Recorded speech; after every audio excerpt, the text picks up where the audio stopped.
Bismillahirrahmanirrahim. Assalamualaikum warahmatullahi wabarakatuh. Selamat pagi semuanya. Apa kabar? Semoga sehat selalu. Nah, pada kesempatan kali ini, Ibu akan mereview beberapa materi yang sudah kalian pelajari oleh Pak Bayhaqi atau Bu Sri Wahyuni sebagai pengantar kalian untuk mempelajari materi baru hari ini, yaitu aturan sin dan aturan kosinus. Sebelum kita mulai, ada baiknya kita berdoa menurut kepercayaan dan keyakinan masing-masing. Berdoa dipersilahkan.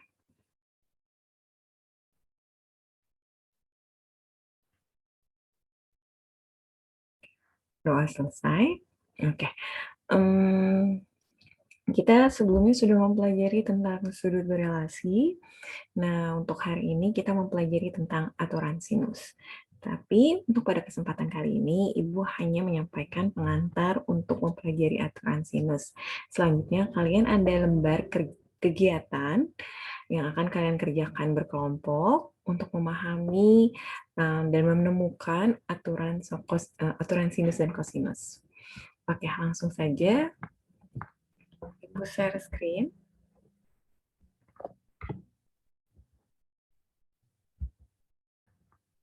Oke, aturan sinus dan kosinus matematika wajib kelas 10 dengan Ibu Anissa Ratnisi untuk kompetensi dasar yaitu menjelaskan aturan sinus dan kosinus. Oleh karena itu, kalian harus dapat bisa menjelaskan apa itu aturan sinus dan kosinus, dari mana kalian bisa menemukannya, dan bagaimana pengaplikasiannya, yaitu terkait dengan kompetensi dasar 4.9, yaitu menyelesaikan masalah yang berkaitan dengan aturan sinus dan kosinus.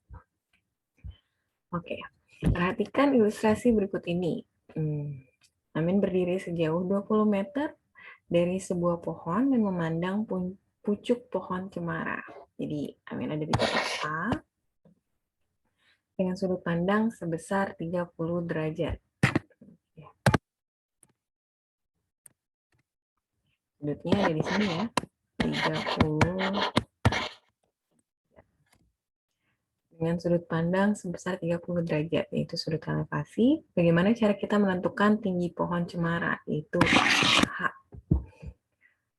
Seperti kalian ketahui sebelumnya, kalian sudah mempelajari tentang perbandingan trigonometri. Nah, jika kalian mempunyai apa saja yang diketahui? Sudut 30 meter, dan yang ditanyakan apa? Bagaimana cara kita menentukan tinggi pohon cemara? Yaitu H, di sini disimbolkan, Amin berdiri sejauh 20 meter dari sebuah pohon, berarti X ini adalah 20.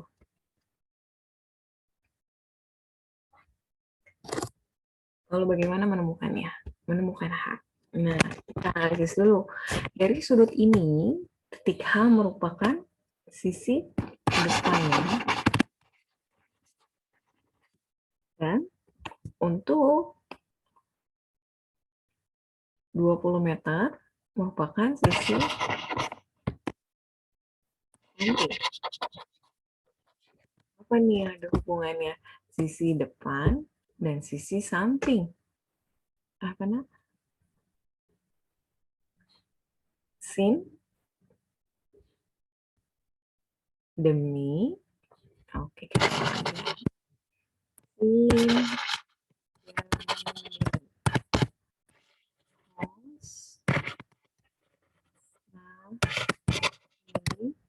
dan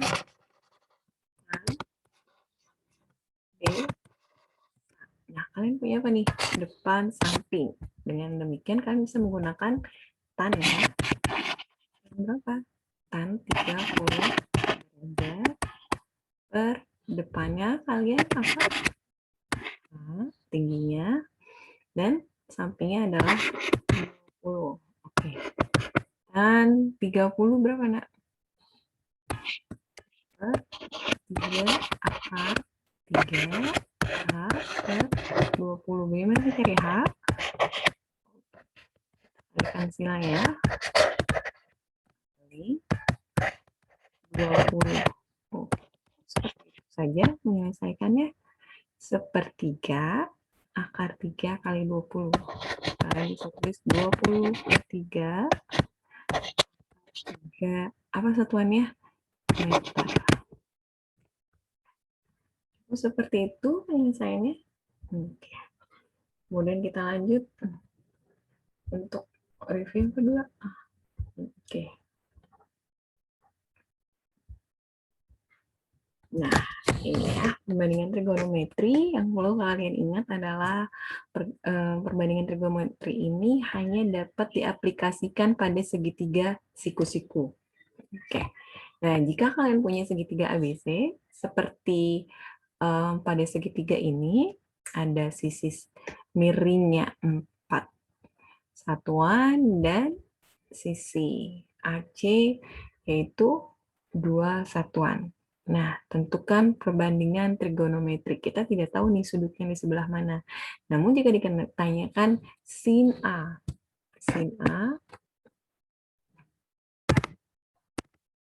itu berarti sudutnya ada di sini. Berarti 4 ini menjadi sisi dan 2 ini menjadi sisi samping. Oke. Nah, bagaimana untuk menentukan sin? Sin demi. Depannya apa, Nak? Kalian belum kan? Belum ada dan belum mengetahui bagaimana cara mencari depannya. Yaitu kalian bisa menggunakan Pythagoras. 4, bentar. 4 kuadrat kurang 2 kuadrat sama dengan berapa? 16 dikurang 4 yaitu 12. Atau kalian bisa tulis dengan 4 kali 3 sama saja dengan 2 akar 3 ya. 4 kali akar 3. Akar 4 sama dengan 2 dan akar 3. Dengan demikian sin demi depan yaitu depan berapa, Nak? Depannya yaitu BC miring. BC-nya berapa, Nak? 2 akar 3 per miringnya yaitu 4. Nah, kalian bisa sederhanakan lagi nih. 2 per 4 kalian bisa sederhanakan jadi setengah akar 3. Oke. Bagaimana jika dengan cos B? Ubah ya warnanya. Cos B berarti sudut pandang kita berbeda nih. Sekarang kita dari B, maka sudutnya ada di sini. Cos apa, Nak? Cos sami. Sampingnya mana? Samping sini. Samping. Oke, sampingnya menjadi berapa nih, Nak? BC per AB. BC-nya berapa? 2 akar 3 per AB-nya 4. Oke, sama saja kita bisa setengah akar 3. Itulah nilai dari sin A dan cos B. Nah, selanjutnya, tentukan besar sudut A. Kita ulangi lagi sebelumnya dari tabel trigonometri. Nah, jika kalian punya nilai sin A setengah akar 3, berarti nilai sudutnya berapa, Nak? Masih ingat? Sudutnya 0 sin plus semua berapa, Nak?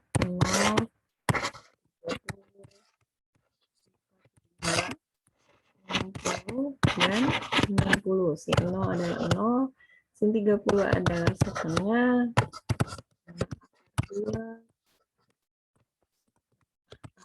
3, 1, dan cos 0 adalah kebalikannya. Kita mulai dari 1, akar 3, setengah, akar 2, setengah 0. Oke, tan 0 per 1, 0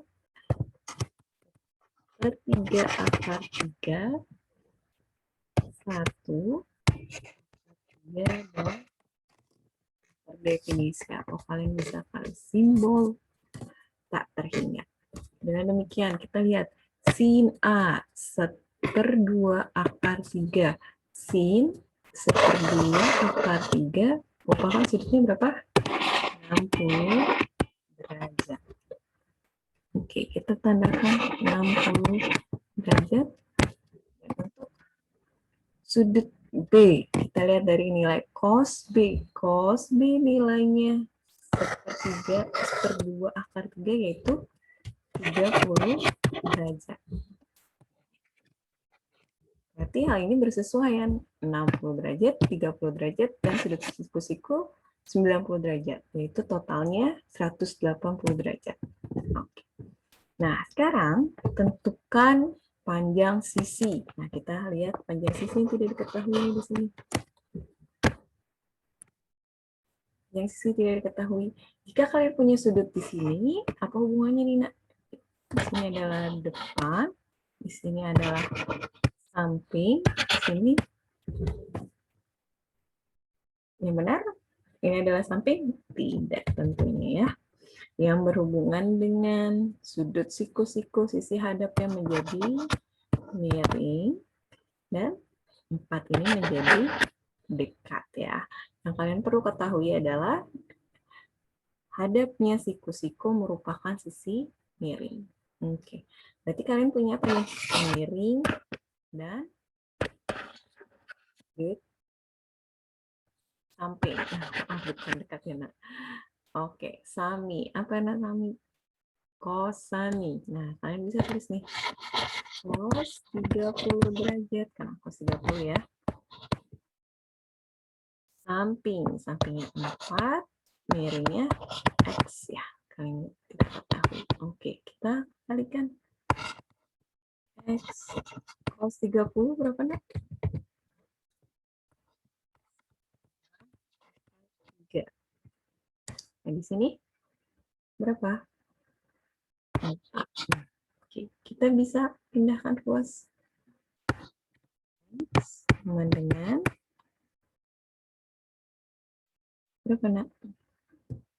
Oke, 4 per kita sini perkalian jadi pembagian ya. 3. Oke. Atau kalian bisa tulis dengan akar 3/2. Gimana cara membagi dengan ya, kali dengan 2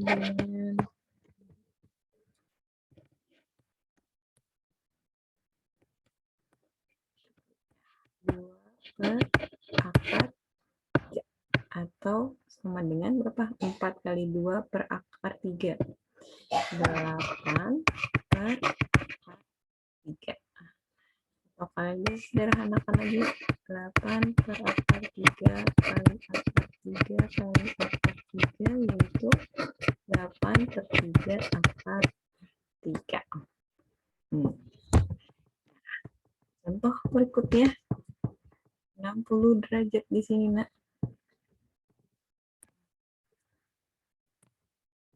Berarti di sini adalah sisi hipotenusa atau miring dan di sini adalah kita bisa gunakan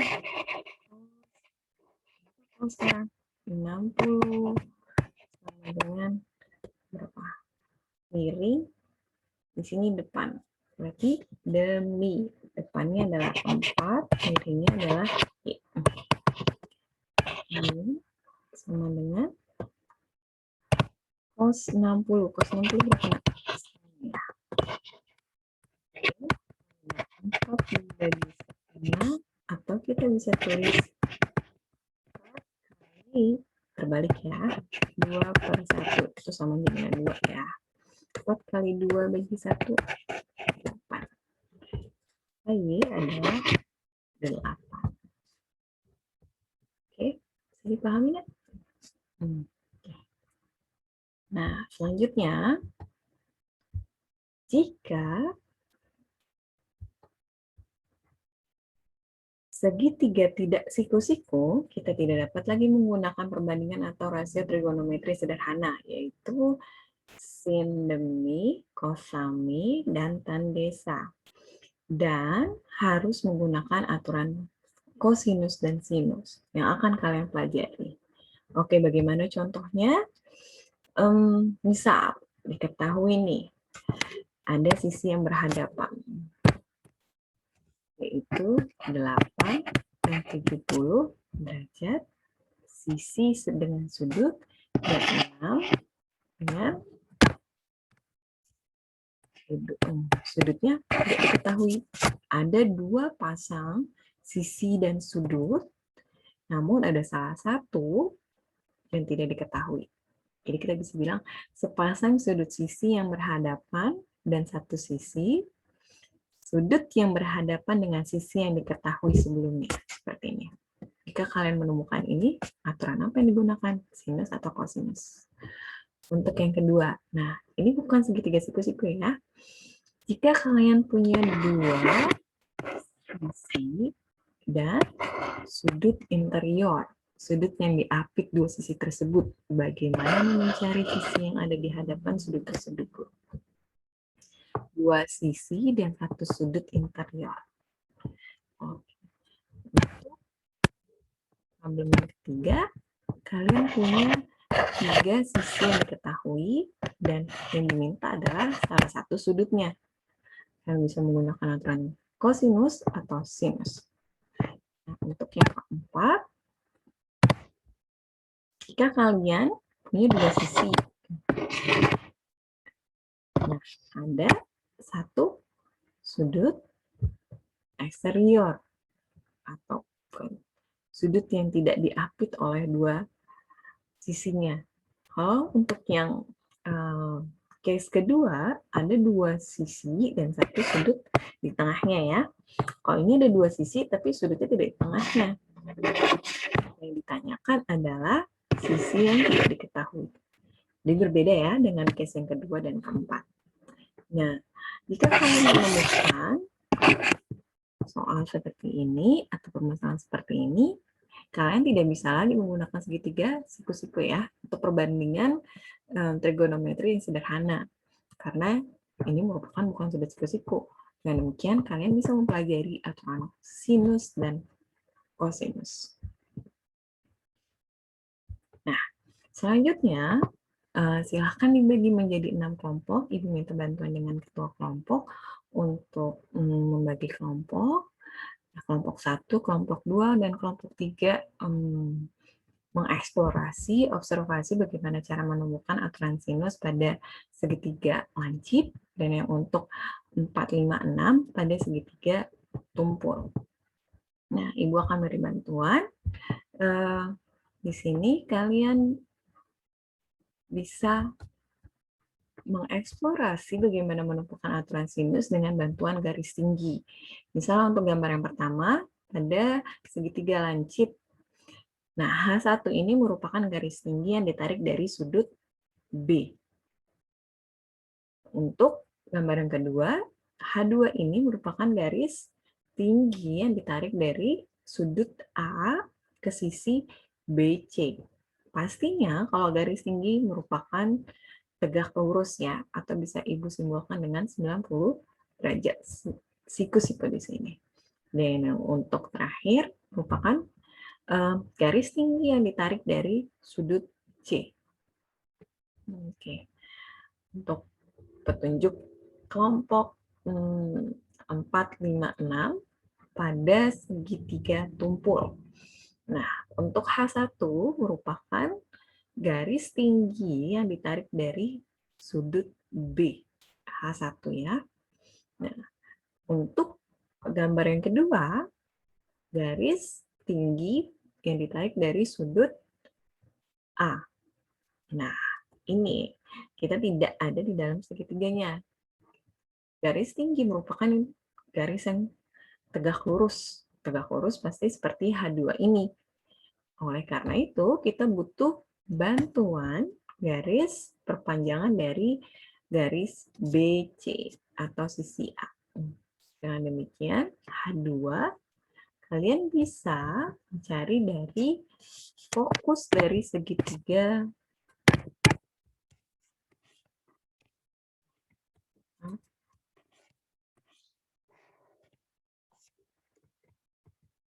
yang ada segitiga.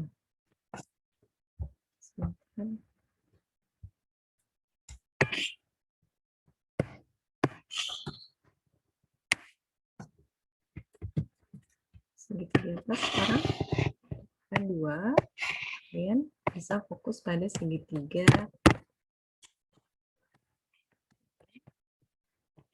E. Di sini siapa nih nak? B.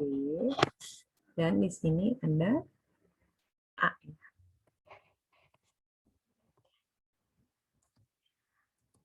Dengan demikian seperti itu. Oke. Lihat di sini. Oke, jadi jika kalian punya sisi A, pasti sisi yang dihadapannya menjadi sisi A atau BC ya. Kalian bisa menyebutnya sisi BC atau sisi A. Jika kalian punya B, berarti sisi yang ada di hadapannya adalah B atau AC. Bisa kalian sebut, dan untuk yang ada di hadapan dari C merupakan sisi C. Dengan demikian di sini juga ya, A hadapnya adalah A, B sisi hadapnya adalah B, dan C. Selanjutnya kalian bisa lihat Google Classroom kalian dan grup WhatsApp. Sebelumnya mohon bantuannya untuk ketua kelas segera mengirimkan nama-nama kelompoknya. Ibu akan memberikan lembar kegiatan yang kalian harus diskusikan dengan kelompok kalian. Kalian bisa membuat Zoom meeting atau Google Meeting untuk diskusi. Deadline-nya sampai dengan hari Jumat. Kalian bisa mengirimkannya laporannya ke email Ibu atau hasil diskusi kalian ke email Ibu. Itu kiranya. Terima kasih atas perhatiannya. Terima kasih yang sudah mendengarkan sampai di akhir Zoom recording ini. Semoga apa yang kita pelajari dapat bermanfaat. Wassalamualaikum warahmatullahi wabarakatuh.